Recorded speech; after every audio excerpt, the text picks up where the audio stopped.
Hello बच्चों, मैं सतीश कुमार आज से तुम्हें इंग्लिश ग्रामर में टेंस पढ़ाने जा रहा हूँ और आशा करता हूँ कि तुम्हें मेरा पढ़ाया समझ में आएगा। तो शुरू करते हैं। इंग्लिश की शुरुआत होती है टेंस से और टेंस का मतलब होता है समय या काल। टेंस का मतलब होता है समय या काल और टेंस हमारे होते हैं तीन प्रकार के। पहला टेंस होता है प्रेजेंट टेंस, जिसको हम हिंदी में कह सकते हैं वर्तमान काल, यानी कि जो चल रहा है। दूसरा टेंस होता है पास्ट टेंस। पास्ट टेंस को हिंदी में बोलते हैं भूतकाल, यानी कि जो बीत गया। और तीसरा टेंस होता है फ्यूचर टेंस, जिसको हिंदी में बोलते हैं भविष्य काल, यानी कि जो आने वाला है, आने वाला समय कह सकते हैं आप। तो इस तरह से तीन टेंस होते हैं, प्रेजेंट, पास्ट और फ्यूचर। अब बात यह आती है कि तीन टेंस होते हैं, बट तीनों टेंसों के चार चार भाग होते हैं। चार प्रेजेंट के भाग होते हैं, चार पास्ट के होते हैं और चार फ्यूचर के होते हैं। इस तरह से तीनों टेंसों के कुल मिलाकर 12 भाग होते हैं। तो सबसे पहले हम पढ़ेंगे प्रेजेंट टेंस के भाग। प्रेजेंट का पहला भाग होता है प्रेजेंट इंडेफिनिट टेंस। दूसरा भाग होता है प्रेजेंट कंटिन्यूअस टेंस और तीसरा भाग होता है प्रेजेंट परफेक्ट टेंस और चौथा भाग होता है प्रेजेंट परफेक्ट कंटिन्यूअस टेंस। जिस तरह से हमने प्रेजेंट के चार भाग लिखेंगे, उसी तरह से हम पास्ट के चार भाग लिख सकते हैं। उस तरह से हम फ्यूचर के चार भाग लिखते हैं। प्रेजेंट की जगह अगर पास्ट लिख देंगे तो पास्ट के चार भाग लिखे जाएंगे, और अगर प्रेजेंट की जगह फ्यूचर लिख देंगे तो फ्यूचर के चार भाग लिखे जाएंगे। तो लिखने में तो तीनों टेंसों के भाग लगभग एक जैसे हैं, लेकिन इनके रूल्स, इनकी डेफिनेशंस, इनके कायदे कानून अलग अलग हैं। उसके लिए हम पूरे के पूरे टेंसों का तीनों टेंसों के 12 के 12 भागों का एक एक करके अध्ययन करेंगे। तो सबसे पहले हम स्टार्ट करेंगे प्रेजेंट के पहले भाग प्रेजेंट इंडेफिनिट से।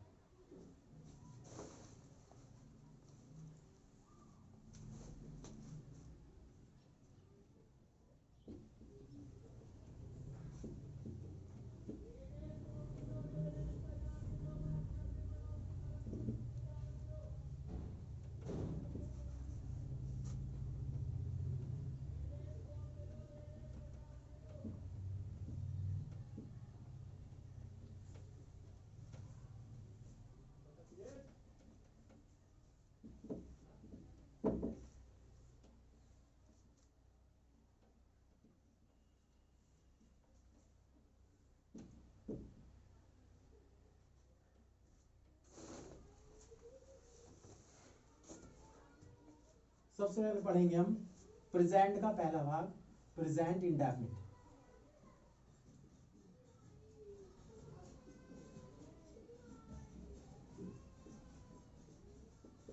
Present indefinite tense.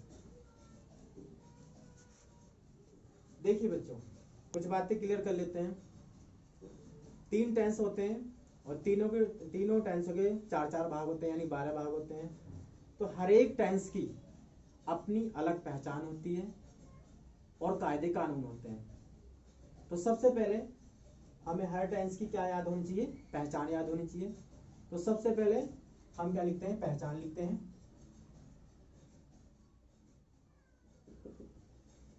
Present indefinite की पहचान क्या पहचान होती है? जिन वाक्यों के अंत में ता है, ती है, ते है, या ता हूं, ती हूं, ते हूं आदि शब्द आ जाए, अगर ये शब्द किसी वाक्य के अंत में आते हैं तो आप समझ जाना वो वाक्य कौन से टेंस का होगा? प्रेजेंट इंडेफिनिट का। तो इसकी पहचान होगी जिन वाक्यों के अंत में ता है, ती है, ते हैं, या ता हूं, ती हूं आदि। तो ये होगी प्रेजेंट इंडेफिनिट की पहचान। अगर किसी भी वाक्य के अंत में ये शब्द आ जाए तो आप समझ जाना बच्चों वो टेंस कौन सा होगा? Present indefinite. अब बात करते हैं रूल्स की, नियमों की।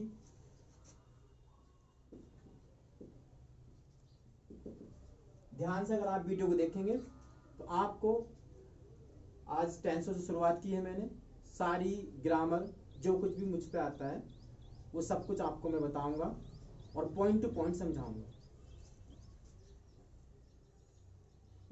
पहला रूल्स, नियमों को समझने से पहले कुछ और बातें भी हैं जो हम क्लियर कर लेते हैं। एक नॉर्मल सा सेंटेंस होता है बच्चों, जैसे राम विद्यालय जाता है, तो ये तो शायद आप सब लोगों को पता ही होगा कि कर्ता क्या होता है, सब्जेक्ट क्या होता है, ऑब्जेक्ट क्या होता है, कर्म क्या होता है, मुख्य क्रिया क्या होती है। नहीं पता है तो मैं बता देता हूं। कोई भी एक वाक्य होता है, उसके कुछ भाग होते हैं जिसको हम इंग्लिश में पार्ट ऑफ स्पीच कहते हैं। हर वाक्य का एक कर्ता होता है, एक मुख्य क्रिया होती है और कर्म वगैरह होते हैं। तो जो काम को करने वाला होता है वो होता है कर्ता। जैसे कि ये वाक्य हमारा, तो इसमें विद्यालय कौन जा रहा है, राम, तो राम हो गया इस वाक्य का कर्ता। ठीक है। दूसरा, मुख्य क्रिया। मुख्य क्रिया हमेशा वाक्य के लास्ट में आती है। मुख्य क्रिया कहाँ आती है, वाक्य के लास्ट में, यानी कि जाता है, यानी कि जाना। तो जाना जो होगी वो हमारी मुख्य क्रिया होगी।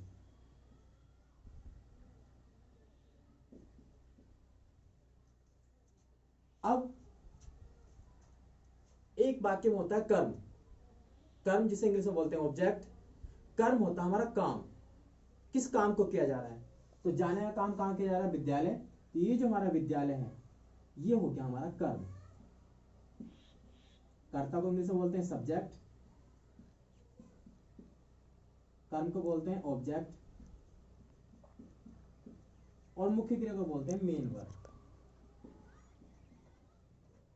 ठीक है बच्चों।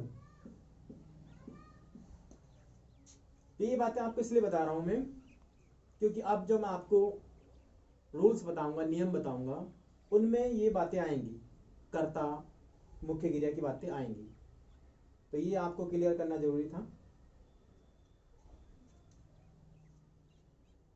तो अब पहला जो रूल है, इसका जो नियम है प्रेजेंट एंड का, जो मैंने अपने खुद बनाए हैं, वो ये है कि यदि वाक्य कर्ता एक वचन हो, यदि वाक्य कर्ता एक वचन हो और वाक्य साधारण हो, तो मुख्य क्रिया में एस या ईएस जोड़ देते हैं या लगा देते हैं।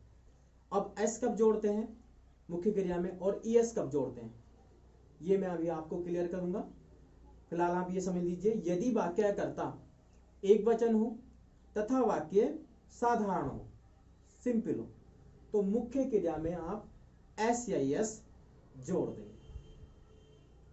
दूसरा नियम, यदि वाक्य कर्ता एक वचन हो, ये दूसरा नियम है, यदि वाक्य कर्ता एक वचन हो और वाक्य में नेवर का प्रयोग करना हो। नेवर मिस होता है बच्चों कभी नहीं, नॉट मिस नहीं होता है और नेवर मिस कभी नहीं। तो यदि वाक्य कर्ता एक वचन हो और वाक्य में नेवर का प्रयोग करना हो तथा वो वाक्य प्रश्नवाचक ना हो, तब भी, अगर ऐसा होता है तब भी हम क्या करेंगे, मुख्य क्रिया में एस या एस जोड़ देते हैं। ये दूसरा नियम हो गया मुख्य क्रिया में एस या एस जोड़ने का। तीसरा नियम, यदि वाक्य में हु का प्रयोग करना हो, हु मिस होता है कौन, यदि वाक्य में हु का प्रयोग करना हो और वाक्य निगेटिव ना हो, कैसा ना हो, निगेटिव। निगेटिव मतलब जिसमें हम नॉट का यूज करते हैं।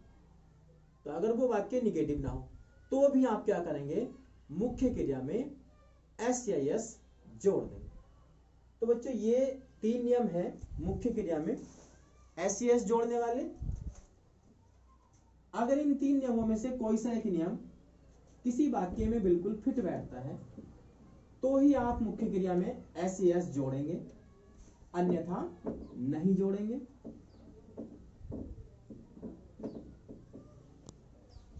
मैं लिख दे रहा हूं और बोर्ड पर।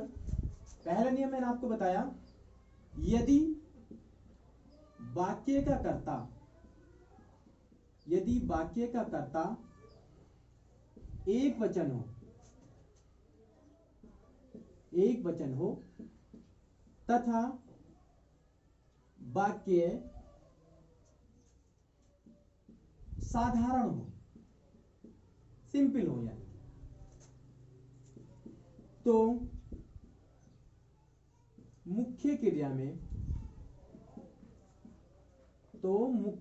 में S/ES यानी S या ES में से एक जोड़ते हैं। बताऊंगा मैं आपको कब S जोड़ते हैं, कब ES जोड़ते हैं। तो मुख्य क्रिया में S या ES जोड़ देते हैं। ये आपका पहला नियम हो गया प्रेजेंट टेंस का मुख्य क्रिया में S या ES जोड़ने का। दूसरा नियम, यदि वाक्य का कर्ता एक वचन हो और वाक्य में नेवर इसमें होता है कभी नहीं, और वाक्य में नेवर का प्रयोग करना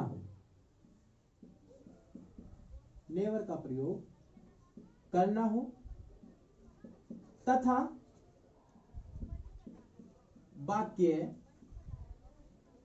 तथा वाक्य प्रश्नवाचक ना हो।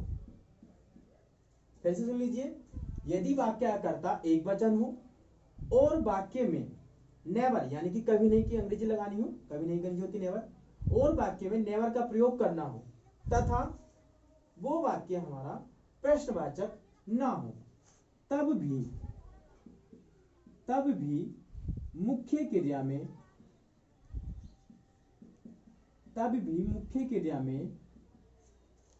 S या ES जोड़ देते हैं।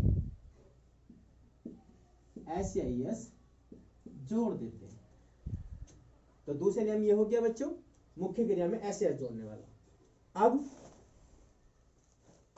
तीसरा नियम बताते हैं मुख्य क्रिया में S या ES जोड़ने वाला।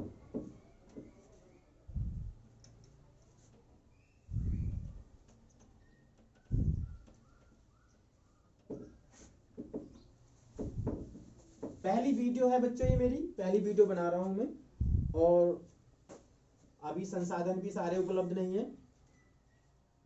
हो सकता है क्वालिटी सही ना आए वीडियो की, बट मेरा समझा जो पढ़ाया हुआ है अगर वो आपकी समझ में आता है तो वीडियो के लास्ट में लाइक करना तो जरूर बनता है भाई, लाइक कर देना वीडियो को। और अगर वीडियो अच्छा लगे तो चैनल को सब्सक्राइब